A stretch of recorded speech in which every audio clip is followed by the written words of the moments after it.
샬롬 상록수 21번째 천사의 임종.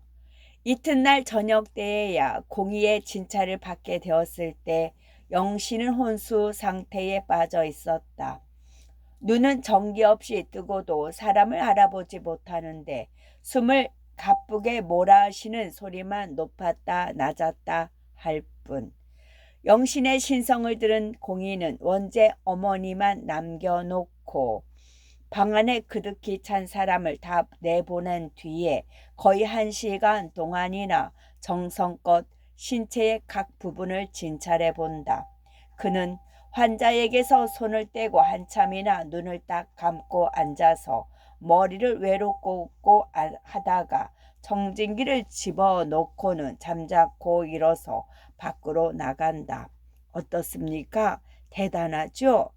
원재 어머니는 조급히 물었다. 공의는 알코올 솜으로 손을 닦으며 대단히 섭섭한 말씀이지만 하고 주저주저 하다가 내 진찰이 틀리지 않는다면 며칠 못 넘길 것 같소이다 하고 고개를 떨어뜨린다. 네? 그게 무슨 말씀입니까? 여러 사람의 눈은 동시에 둥그레졌다. 원재 어머니의 눈에는 벌써 눈물이 괴었다. 각기는 심장까지 침범한 것만 해도 유중한데 원체 수술을 완전하지 못한 맹장염이 재발이 됐습니다. 염증이 대단하니 어디다가 손을 대야 할지 모르겠는데요. 하고 입맛을 쩍쩍 다시다가 왜 좀 더 일찌감치 서두르지를 못했나요? 하고 눈살을 찌푸리며 알코올 솜을 튀겨 던진다. 누가 이럴 줄 알았나요? 저녁까지 기동을 했으니까 어떻게 다시 수술이라도 해봐 주실 수 없을까요? 학부형 중에서 한 사람이 나서며 물었다. 공의는 지금은 수술도 못해요. 몸 전체가 몹시 허약하니까요. 하고는 가방을 들고 일어서며 그래도 혹시 전행이나 바라려거든 큰 병원으로 데려가 보시지요. 하고 마당으로 나간다. 원재 모자는 버선발로 쫓아나가서 공의 소매를 붙잡으며 아이고 이를 어쩌나 참 정말 아무 도리가 없습니까? 예 하고 엎드려서 말 반 웃음 반으로 애원을 한다. 주사는 한 대 놔드리지요. 공의도 한숨을 쉬며 다시 돌아와 캠퍼 한 대를 놓고 나왔다. 의사에게 죽음의 선고를 받은 줄도 모르는 영신은 주사 기운에 조금 의식을 회복하였다. 원재 어머니, 손을 공중으로 내저으며 부르는 소리는 모기 소리처럼 가늘다. 원재 어머니는 앓는 사람에게 눈물을 보이지 않으려고 한참이나 지게 문 밖에 돌아서서 눈 두 덩이를 비비다가 들어갔다. 의사가 뭐래요? 진찰을 받을 때는 몰랐다가 주사침이 따끔하고 살을 찌를 적에야 의사가 온 줄을 알았던 모양이다. 뭐라고 그래요? 영신은 재우쳐 묻는다. 그래도 원재 어머니는 대답이 목구멍에서 나오지를 않았다. 살지 못한다죠? 영신은 입가에 웃음을 띠며 목젖만 껄떡거리고 섰는 사람의 눈치를 살핀다. 수술을 하면 낫는다고 그러고 갔어요. 그 말에 영신은 베개 너머로 머리를 떨어뜨리며 아이고 또 수술? 하고 오장이 썩는 듯한 한숨을 내쉰다. 장로와 다른 요인들이 들어와 병원으로 가기를 번차례로 권하였다. 그러나 영신은 싫어요 싫어.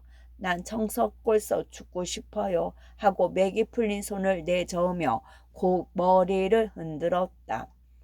병세는 시시각각으로 더해가는 편이었만 영신은 어머니에게도 편지를 못하게 하였다.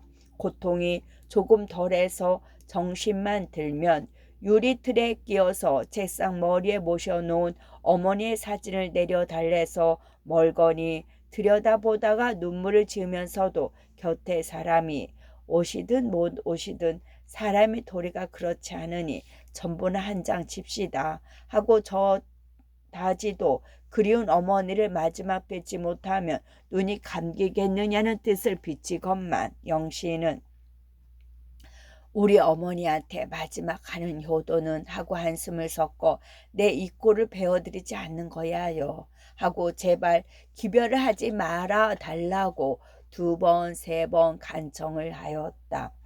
영신의 고집을 아는 원재 어머니는 그럼 서울로나 편지를 합시다요 하여도 내 병을 고쳐줄 사람은 아무도 없어 하고 머리를 흔들다가 하나님이 나를 설마 하고 다시 살아날 자신이 있는 듯이 가냘픈 미소를 띄어 보인다. 그러다가도 반드시 누워 가슴 위에 합장을 하고 허옇게 바랜 입술을 떨면서 주여 나를 버리시나이까 오 주여 나를 버리시나이까 하고 연거퍼 부른다. 그것은 예수가 십자가에 못 박히며 제후로 부르짖는 말이었다. 등잔불에 어롱지는 천장을 쳐다보는 그의 눈동자에는 원한과 절망과 참을 수 없는 슬픈 빛이 어리었다. 닥쳐오는 죽음을 짐작하면서도 인력으로 어길 수 없는 가장 엄숙한 사실인 줄 번연히 알면서도 그 사실을 억지로 부인하려는 마음, 끝까지 신앙심을 잃지 않고 그 대상자를 원망하지 않으면서도 이적이라도 나타내어 주기를 안타까이 기다리는 그 심정. 창밖에서는 아이들이 춘 줄도 모르고 10겹, 20겹 선생의 방을 둘러싸고 땅바닥에 가쪼그리고 앉아서 흐느껴 운다. 그 소리가 방 안까지 들려서 영신은 베개에서 조금 머리를 들며 저게 무슨 소리요? 하고 묻는다. 아마 바람소리인가 봐요. 원재 어머니의 목소리는 문풍지와 함께 떨렸다. 영신이가 평시에 가장 귀여워하고 불쌍히 여기던 금분이는 이틀째나 밥을 안 먹고 잠도 안 자고 선생의 머리맡을 떠나지 않으며 시중을 든다. 가뜩이나 헐벗고 얻어먹지 못해서 파리한 몸이 귀신없이 쓰러졌다가도 바스락 소리만 나면 빨딱 일어나 선생님 왜 그러슈? 하고 영신의 얼굴을 들여다본다. 앓는 사람과 간호한 사람들이 다가 있으라고만 하면 난 싫어 왜 날더러만 나가래 하고 발버둥을 치며 통곡을 내놓아서 하는 수 없이 내버려 두었다. 한편으로 교인들은 예배당에 모여서 밤늦도록 기도를 올린다. 저희들을 창조하시고 길러주신 아버지시여 당신이 모처럼 이 땅에 내려보내신 귀한 따님을 왜 어느새 부르려 하십니까? 이것이 과연 당신의 뜻이오니까 그 누이는 이곳에 와서 무식한 저희들을 위해 뼈가 깎이도록 일을 했습니다. 육신의 고통으로 말미암아 넘어지는 그 시각까지 불쌍한 조선의 자녀들을 위해서 걱정했습니다. 자기의 손으로 지은 학원 하나를 붙잡으려고 온갖 고생을 참아왔습니다. 주여 그는 청춘입니다. 열매도 맺어보지 못한 순결한 처녀입니다. 인생의 기쁨도 즐거움도 맛보지 못하고 다만 당신 한 분을 의지하고 동족을 사랑함으로써 그 귀중한 몸을 바쳤습니다. 주여 오 사랑이 충만하신 주여 그에게 생명수를 뿌려 주소서. 저희들의 천사인 최영신 누이를 언제까지나 우리 청설골에서 떠나지 않도록 붙들어 주시옵소서. 아멘을 부르는 남녀 교인의 목소리는 일제히 울음으로 변하였다. 학부형들은 40리 50리 밖까지 가서 고명하다는 한이를 데리고 왔다. 70도 넘어 보이는 노인을 가마에 태워 가지고 온 성의에 감동이 되어서 영신은 저 늙은이가 뭘 알고 하면서도 맥을 짚어보라고 발을 내밀었다. 그들이 집중하는 것은 다 각각이나 화타 편자기가 와도 오늘 밤을 넘기지 못하리라는 데는 의견이 일치하였다. 그래도 학부형들은 화제를 내어달라고 부득부득 졸라서 또다시 장거리로 약을 지으러 가는 것이었다. 오늘은 초저녁부터 영신의 숨소리가 더 거칠어졌다. 목구멍에서 가래를 끓는 소리가 그르렁그르렁 한다. 아랫도리는 여전히 감각을 잃고 있기 때문에 고통을 몰라도 가슴이 답답해서 몹시 괴로워한다. 병마가 사방으로부터 심장을 향하고 몰려들기를 시작한 모양이다. 그러나 이상스럽게도 영신의 정신만은 그 말과 함께 똑똑하다. 자꾸 울지를 말아요. 나는 안 우는데 하고 간호하는 부인들을 둘러보기도 하고 너희들은 어서가 공부해. 응 어서 하고 상학 시간이 되면 저의 주위로 몰려드는 아이들을 학원으로 올라가라고 손짓을 하였다. 그는 자기가 누운 동안 하루도 주야학을 쉬지 못하게 하였다. 창밖은 별빛조차 무색한 금은밤이다. 앞들과 뒷동산에 앙상한 삭정인을 휩쓰는 바람소리만 파도소리처럼 쏴쏴하고 지나간다. 떨어지다 남은 바싹 마른 오동 잎새가 창밖 툇마루에 버스럭하고 떨어지는 소리에 영신은 고이 감았던 눈을 떴다. 사람의 발자국 소리가 들렸는지 문 열어요. 동혁씨 왔나봐 하고 잠꼬대하듯 하며 뒷곁으로 통한 문으로 고개를 돌린다. 벌써 그 눈동자에는 안개가 뽀얗게 낀 것처럼 정기가 없다. 아이 그저 안 오네. 영신은 한숨과 함께 원재 어머니 편으로 고개를 돌렸다. 무슨 생각이 번개같이 나는 듯 저기 저것 좀. 이번에는 머리맡에 놓인 책상 서랍을 입으로 가리킨다. 어머니 사진이요? 원재 어머니가 책상 앞으로 갔다. 아니 그이 편지. 동혁의 편지를 받아든 영신은 감옥에서 나온 봉합 엽서에 획이 굴다란 먹글씨를 희미한 불빛에 내려보고 치어보고 한다. 동혁이와 처음 만났던 때부터 경찰서에서 면회를 하던 때까지의 추억이 가지가지가 환등처럼 흐릿하게 남아 주마등과 같이 눈앞을 지나가는 모양이다. 그는 조심스러이 편지에 입을 맞추고 나서 어느 하나만 목소리를 높여 동혁씨 난 먼저 가요. 항공리하고 합병도 못 해보고 그렇지만 난 행복해요. 등 뒤가 든든해요. 깨끗한 당신의 사랑만은 영원히 변하지 않을 테니까요. 그리고 끝까지 꿋꿋하게 싸우며 나가실 걸 믿으니까요. 하고 나서 숨을 가쁘게 들이쉬고 나더니 동혁씨 조금도 슬퍼하지 마세요. 당신 같으신 남자는 어떤 경우에든지 남에게 눈물을 부여선 못 씁니다. 하고는 몹시 흥분해서 헐떡이다가 원재 어머니를 보고 그이가 오거든요. 지금 한 말이나 전해주세요. 뭘 했는지 들었죠? 하고 당부를 한다. 붓을 들 기력도 없는 그는 말로나마 사랑하는 사람에게 몇 마디를 남긴 것이다. 그리고 가늘게 떨리는 손으로 앞가슴을 헤치더니 그 편지를 속옷 속에 꼭 품고 저고리 앞섭을 여민다. 이제까지 그들은 사진 한 장 바꾸어 가진 것이 없었다. 새로 2시, 3시 간병하던 사람은 여러 날 눈도 붙여보지 못해서 꼬박꼬박 졸고 앉았고 그다지 떨어지지 않으려던 금분이마저 기진맥진해서 선생님 발치에 쓰러진 채 잠이 깊이 들었다. 태고의 살림 속에 갇히 적막한 방 안에 홀로 깨어있는 것은 영신이 영혼뿐. 지새려는 봄날 항공리 앞바다에 뜬 새우잡이 배의 등불처럼 의식이 깜빡깜빡하면서도 악박골 약물터 우거진 숲속의 반딧불과 같이 반짝하다가 꺼지려는 저의 일생을 혼몽숭의 추억의 날개로 더듬어 보는 듯 꽃기요.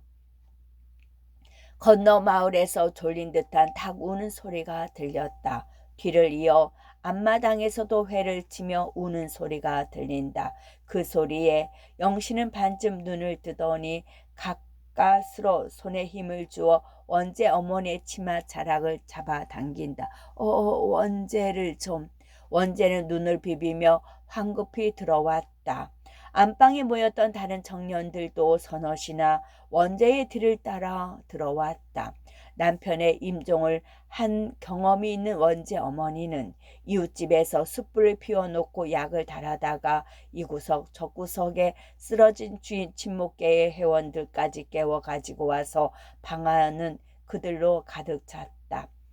청년들은 영신의 머리밭에 둘러 앉았다. 여러 사람은 숨소리를 죽여 방하는 무덤 속같이 고요한데 영신은 할딱할딱 숨을 몰아쉬다가 원재의 손을 잡고 나머지 힘을 다 주며 원재, 내가 가더라도 우리 학원은 계속해요. 응?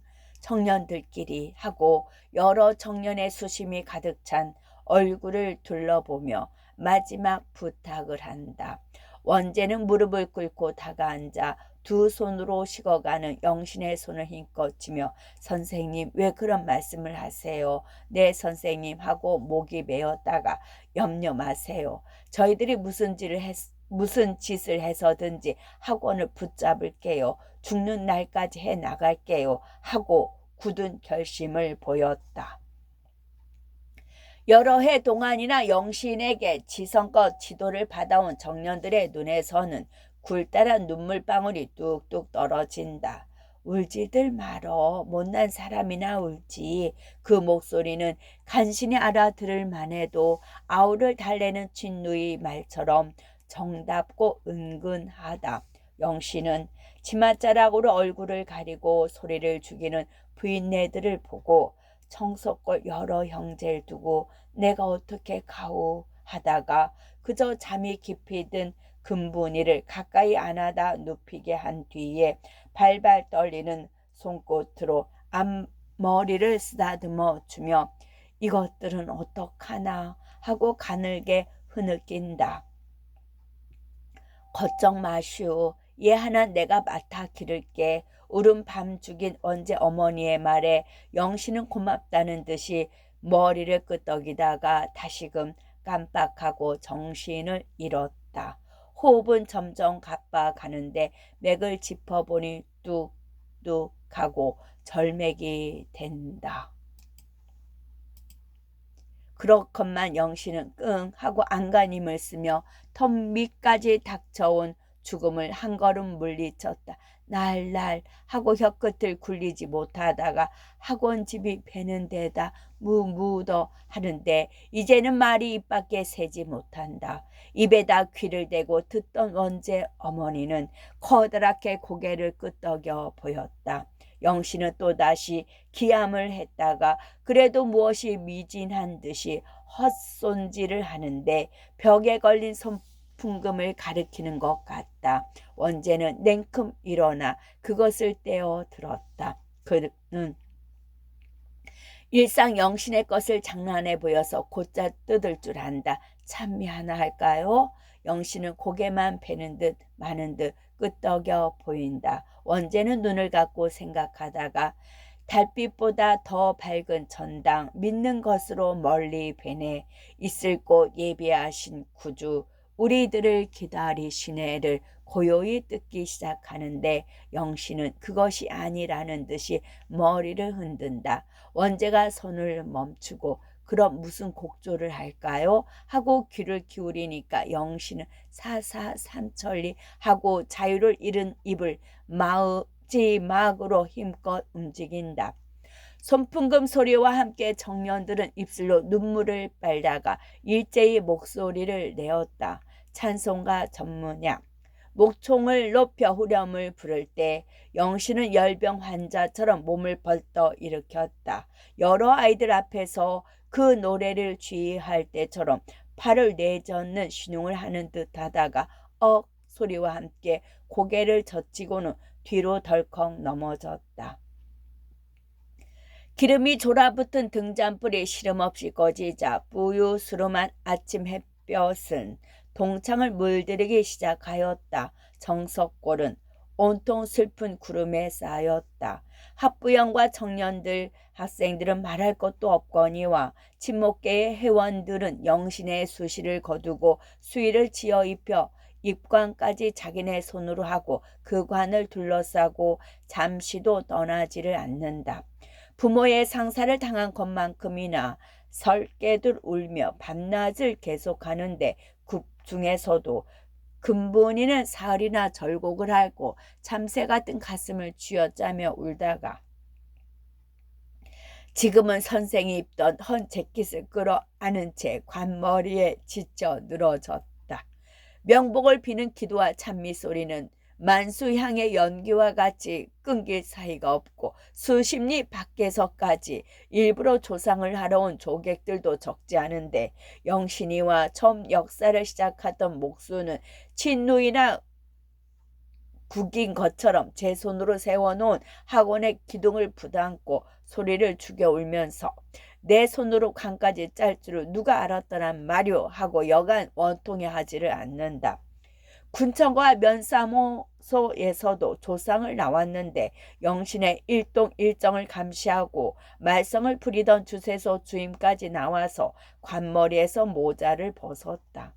빈소 방에는 어느 틈에 책상 하나만 남기고 영신이가 쓰던 물건이라고는 불안당이 쳐간 듯이 하나도 남지 않았다. 영신의 손때가 묻은 손풍금은 원재가 가져갔고 바람차고 눈 뿌리는 밤이면 저를 품어주던 재킷은 군분의 차지인데 부인들은 요 입을 벽에 하다못해 구두 고무신까지 다투어가며 짝짝이로 치맛자락에 싸 가지고 갔다. 그런 물건이 탐이 난 것이 아니라 우리 선생님 보듯이 두고두고 볼 테다 하고 서로 빼앗기까지 한 것이었다.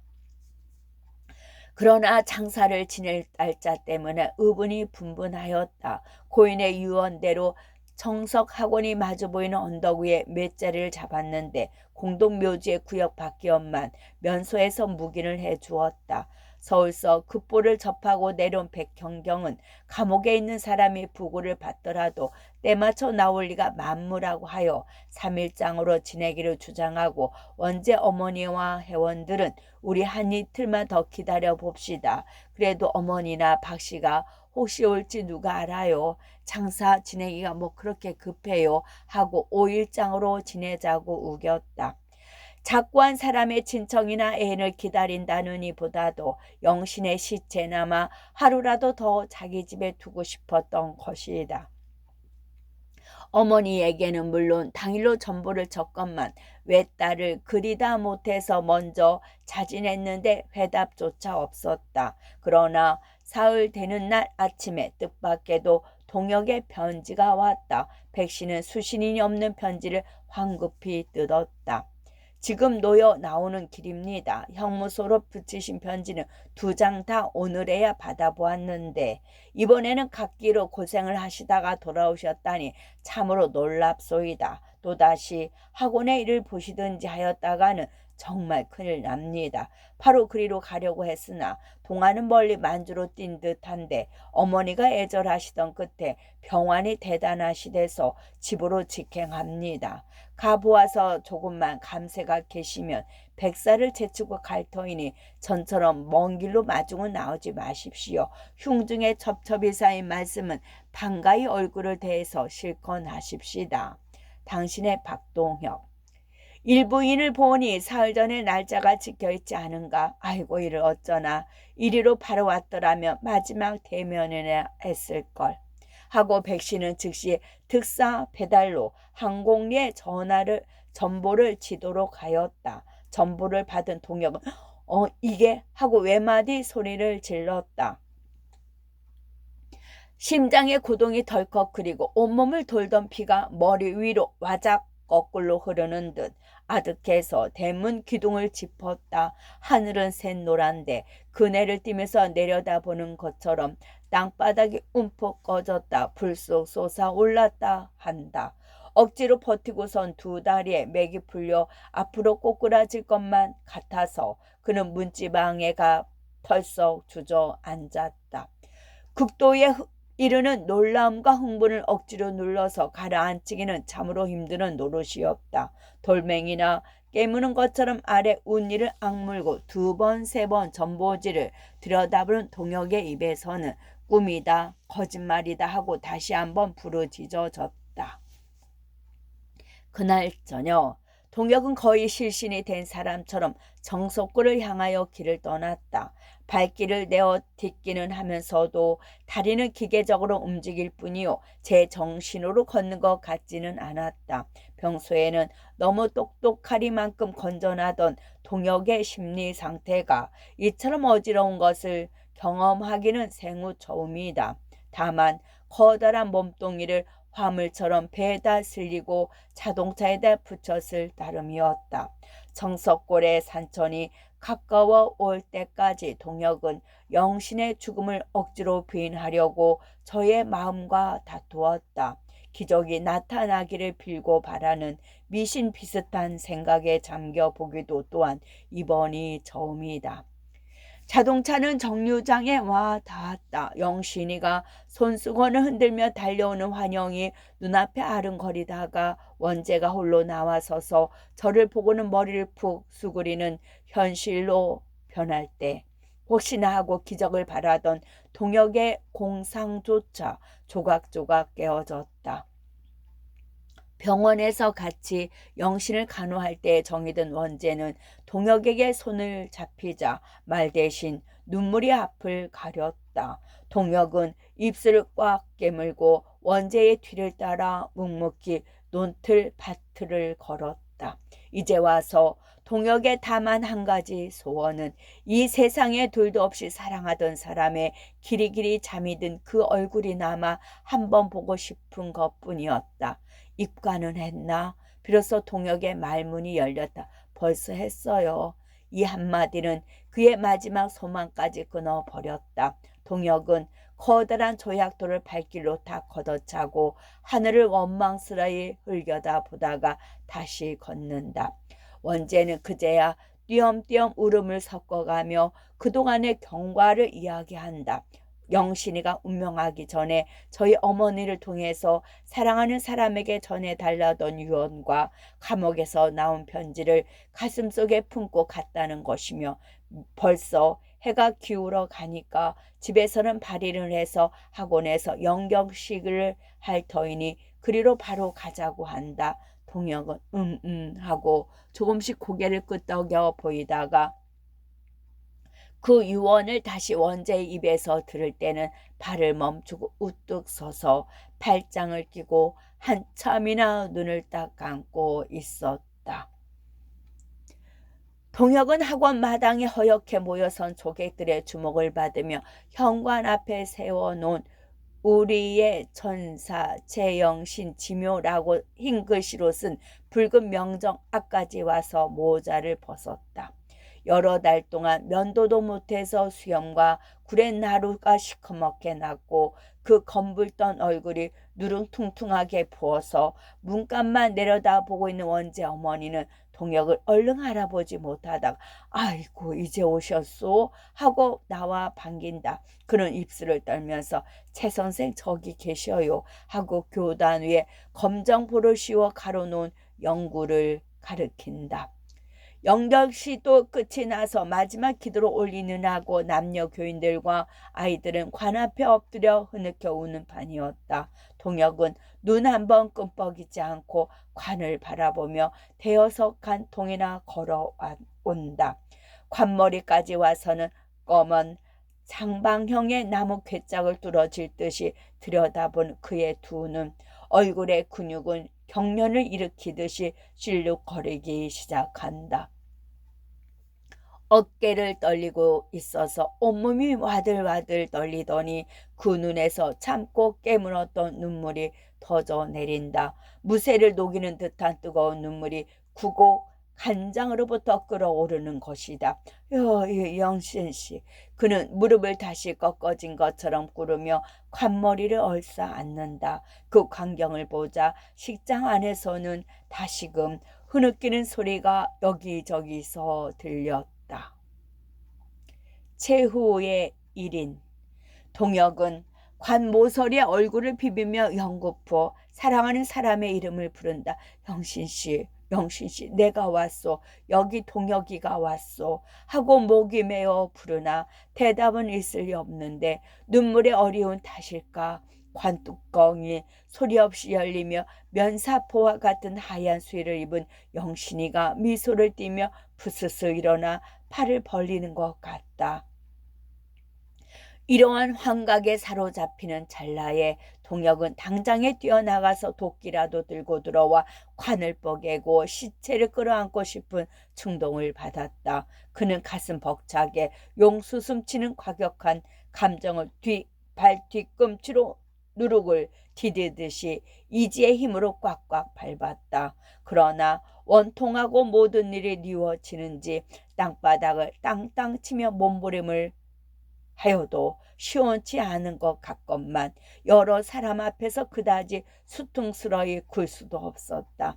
다만 한마디, 왜 당신은 일하는 것밖에 좀 더 다른 허영심이 없었더란 말이오 하고 꾸짖듯 하고는 한참이나 엎드려 떨리는 가슴을 진정하다가 영신씨 같은 여자도 이런 자리에서 남에게 눈물을 보이나요? 라고 경찰서에서 마지막 만났을 때 제 입으로 한 말이 문득 생각이 나서 주먹으로 눈덩이를 비비고 벌떡 일어섰다.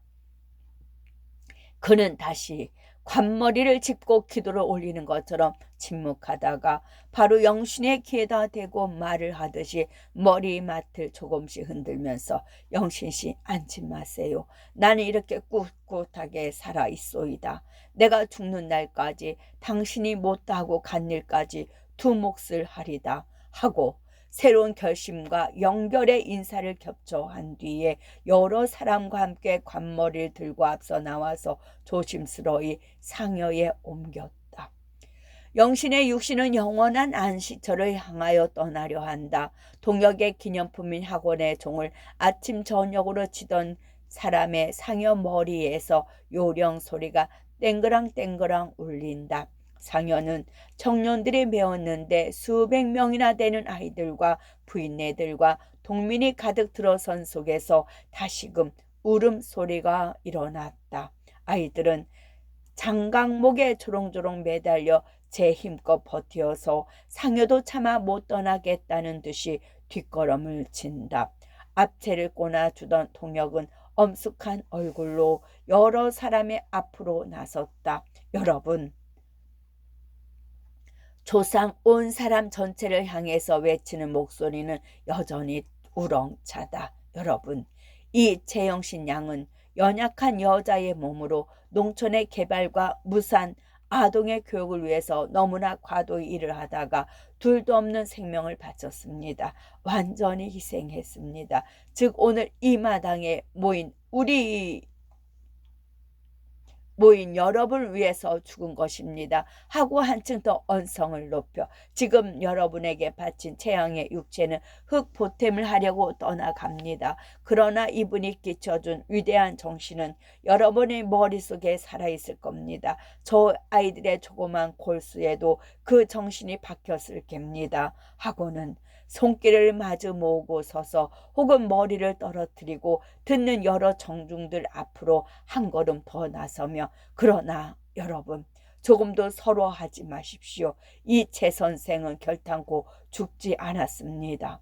살과 뼈는 썩을지언정 저 가엾은 아이들과 가난한 동족을 위해서 흘린 피는 벌써 여러분의 혈관 속에 섞여 있습니다. 지금 이 사람의 가슴 속에서도 그 뜨거운 피가 끓고 있습니다. 하고 주먹으로 제 가슴 한복판을 친다. 여러 사람의 머리 위로는 감격의 물결이 사리떼의 조수와 같이 밀리는 듯 서울서 온 백형경은 몇 번이나 안경을 벗어서 저고리 고름으로 닦았다. 동혁은 목소리를 낮추어 사사로운 말씀을 하지 않겠습니다마는 나는 이 청소골에서 사랑하던 사람의 사업을 당분간이라도 계속하고 싶습니다. 만일 여러분이 이 변변치 못한 사람이나마 소용이 되신다면 모든 것을 버리고 이 길을 밟는 것이 나 개인에게도 가장 깊은 의무인 줄 생각합니다. 말이 끝나자 청년들은 상여를 메고 선 채 박수를 하였다. 장사가 끝난 뒤에 백형경과 장래의 일을 의논하며 산에서 내려왔던 동혁은 황혼의 몸을 숨기고 홀로 영신의 무덤으로 올라갔다. 이른 봄 산기슭으로 스며드는 저녁바람은 소름이 끼칠 만큼 쌀쌀하다. 그러나 그는 추운 줄을 몰랐다. 머리 위에서 새파란 광채를 반짝거리는 외따른 별 하나를 우러러보고 섰으니까 국도의 슬픔과 원한에 사무쳤던 동혁의 머리는 차츰차츰 식어가는 것 같다. 마음이 가라앉는 대로 사람의 생명의 하염없음과 인생의 무상함을 새삼스러이 느꼈다. 그만 죽을 걸 그다지도 애를 썼구나 하니 세상 만사가 더 허무하고 무덤 앞에 앉은 저 자신도 판결을 받은 죄수처럼 언제 어느 때 죽음의 사자에게 덜미를 잡혀갈는지 제 입으로 숨쉬는 소리를 제 귀로 들으면서도 도무지 살아있는 것 같지가 않다. 수수께끼다. 왜 무엇하러 뒤를 이어나고 뒤를 이어주고 하는지 모르는 인생. 요컨대 영원히 풀어볼 수 없는 수수께끼에 지나지 못한다. 내가 이 최영신이란 여자와 인연을 맺었던 것도 결국은 한바탕 꾸어버린 악몽이다. 이제 와서 남은 것은 깨어진 꿈의 한 조각이 아니고 무엇이냐. 될 수 있는 대로 인생을 명랑하게 보려고 노력하여 오던 동혁이었만 너무도 뜻밖의 사랑하는 사람의 죽음을 눈앞에 보고는 해이와 일종 염세의 회색 구름에 온몸이 에워싸이는 것이다. 별은 왜 저렇게 무엇이 반가워서 반짝거리느냐. 뻐꾹새는 무엇이 서러워서 밤깃도로 저다지 청승맞게 우느냐. 영신은 왜 무엇하러 나왔다가 죽었고 나는 왜 무엇하러 이 무덤 앞에 올빼미처럼 두 눈을 껌뻑거리고 쭈그리고 앉았느냐. 생각하면 생각할수록 그 까닭을 알 수 없다. 순한 소수와 같이 쪼개보지 못하는 채 사사오입을 하는 것이 인생 문제일까. 채바퀴를 돌리는 다람쥐 모양으로 까닭도 모르고 또한 아무 필요도 없이 제자리에서 매물 돌며 허우적거리는 것이 인생의 길일까. 오직 먹기를 위해서 씨를 뻗뜨리기 위해서 땀을 흘리고 서로 쥐어뜯고 싸우고 잡아먹지 못해서 앙앙거리고 발버둥치를 치다가 끝판에는 한 삼택의 흙을 뒤집어 쓰는 것이 인생의 본연한 자태일까. 동혁의 머릿속은 천갈래로 찢기고 만갈래로 얽혀져 갈피를 잡을 수가 없다. 그는 가슴이 무엇에 짓눌리는 것처럼 답답해서 뻘떡 일어났다. 발장을 끼고 제절 앞을 왔다 갔다 하다가 봉본의 주위를 돌았다. 10바퀴를 돌고 20바퀴를 돌았다. 그러다가 무덤을 베개 삼고 쓰러지며 하늘을 쳐다본다. 별은 그 수가 부쩍 늘었다. 북두칠성은 금강석을 파수어서 끼얹은 듯이 찬란히 빛나고 있다.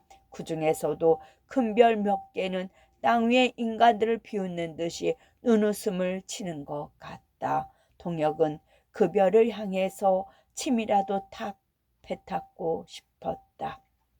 배웠고 싶었다. 그러다가 그는 생각을 획 뒤집었다. 그렇다.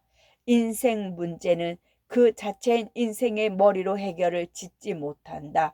인류의 역사가 있은 후 수많은 철학자와 사상가와 예술가가 머리를 썩이다가 해결의 실마리를 잡아보지 못한 문제다. 그것은 솜씨게 풀어보려고 덤비는 것부터가 망령된 짓이다 하고는 단념을 해버린 뒤에 그렇지만 최영신이가 죽은 것과 같이 박동혁이가 살아있는 것도 사실이다. 정신병자가 아닌 다음에야 누구나 부인할 수가 없는 엄연한 현실이다. 그러니 우리가 생명이 있는 동안은 값이 있게 살아보자.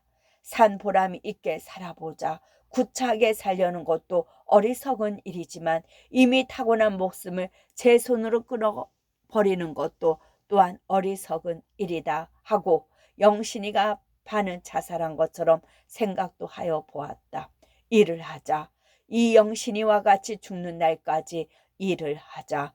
인생의 고독과 고민을 잊어버리기 위해서라도 일을 해야만 한다. 사랑하던 사람의 사업을 뒤를 이을 사람은 나밖에 없다. 울어주고 서러워해 주는 것보다 내가 정석골로 와서 자기가 기친 사업을 계속해 준다면 그의 혼백이라도 오죽이나 기뻐할까, 든든히 여길까. 일에 바쁜 꿀벌은 슬퍼할 겨를도 없다는 격언이 있지 않은가 하고 몇 번이나 생각을 뒤집었다. 그럼 우리 항공인은 어떡하나? 흐트러진 잔영을 수습할 사람도 없는데, 흐트러진 진영을 수습할 사람도 없는데 동혁은 다시금 방황하지 않을 수 없었다. 동혁은 앞으로 해나갈 일을 궁리하기보다도 우선 저의 신변이 몹시 외로운 것을 느꼈다. 애인의 무덤을 홀로 앉아 지키는 밤, 그 밤도 깊어가서 저의 숨소리조차 듣기에 무서우리만큼이나 온누리는 괴괴한데, 추위와 함께 등허리에 오싹오싹 소름이 끼치게 하는 것은 형용할 수 없는 고독감이다. 처음부터 서로 믿고 손을 맞아서 일을 하여 오던 동지에게 배반을 당하고 부모의 골육을 나눈 단지 한 사람의 친동생은 만리타국으로 탈주한 후 생사를 알 길이 없는데 목숨이 끊어지는 날까지 저의 반려를 삼아 한 쌍의 수리와 같이 이 세상과 용감히 싸워 나가려 했던 사랑하는 사람조차 죽음으로써 영원히 이별한 동혁은 외로웠다. 무변대해에서 길을 잃은 쪽배와도 같고 수백 길이나 되는 절벽 아래서 경랑이 부딪히는 불 꺼진 등대만큼이나 외로웠다. 무한히 외로웠다. 그러나 한참 만에 동혁은 무거운 짐이나 부린 모군꾼처럼 휴 하고 한숨을 길게 내쉬었다. 다시 마음을 돌이켜보니 저의 일신이 홀가분한 것도 같았던 것이다. 채영신만한 여자를 두 번 다시 만나지 못할진데 차라리 한평생 독신으로 지내리라. 아무데도 얽매이지 않는 몸을 오로지 농촌 사업에만 바치리라 하고 일어서면서도 차마 무덤 앞을 떠나지 못하는데 멀리 눈 아래 등불이 올라오는 것이 보였다. 원재와 다른 청년들이 동혁을 찾아 돌아다니다가 혹시 산소에나 있나 하고 때를 지어 올라오는 것이었다. 동혁은 잠자코 청년들의 뒤를 따라 내려왔다. 앞니를 장로의 집에 잠시 들러 곤에서 쓰러진 백형경을 일으키고 몇 마디 앞니를 의논해 보았다. 백씨는 여전히 값비싼 화장품 냄새를 풍기며 종아리가 하얗게 내비치는 비단 양만을 신은 것이 불쾌해서 동혁은 될 수 있는 대로 외면을 하고 그의 의견을 들었다. 여기 일은 우리 연합회 농촌 사업에서 시작한 게니까 속히 후임자를 한 사람 내려보내서 사업을 계속하기로 작정했어요. 영신이만 할 수야 없겠지만 나이도 지긋하고 퍽 진실한 여자가 한 사람 있으니까요 하는 것이 그 대답이다. 동혁은 더 묻지 않았다. 부탁 비슷한 말도 하기 싫어서 그럼 나도 안심하겠소이다 하고 원재네 집으로 내려왔다. 연결식장에서 여러 사람 앞에 선언한 대로 당분간이라도 청소끌에 머물러 있어 뒷일을 제 손으로 수습해주고 싶은 생각은 간절하였다. 그러나 이미 후임자까지 내정이 되고 진실한 사람이 온다는데 부득부득 나를 여기 있게 해주시오 할 수는 없는 형편이었다. 영신이가 거처하던 원재네 집 텅 빈 건너방에서 하룻밤을 드세 자니 동혁은 참으로 무량한 감개에 몸들 바가 없었다. 앉았다 누웠다 엎치락 뒤치락 가다가 세상 모르도록 술이나 취해봤으면 하고 난생 처음으로 술 생각까지 해보는데 원재가 저의 이부자리를 안고 건너왔다. 두 사람은 형제와 같이 나란히 누워서 불을 끈 뒤에도 두런두런 이야기를 하였다. 동혁은 나는 새로 온다는 여자보다도 원재를 믿고 가네. 나도 틈이 있는 대로 와서 보살펴 주겠지만 조금도 낙심 말고 일을 해주게 하고 신신당부를 하였다. 원재도 최 선생님 영원히 우리들한테 붙어 댕기시는 것 같아서 일을 안 할래야 안 할 수가 없겠어요 하고 끝까지 잘 지도를 해달라는 말에 동혁은 이불 속에서 나이 어린 동지의 손을 더듬어 꽉 쥐어 주었다. 닭은 2회를 울고 3회를 울었다. 그래도 동혁은 이 방에서 마지막 숨을 거두던 사람과 지내오던 일이 너무나 또렷또렷이 눈앞에 나타나서 머리만 지끈지끈 아프고 잠은 안 왔다. 그러다가 어렴풋이 감기는 눈앞에 뜻밖의 이런 글발이 나타났다. 끝.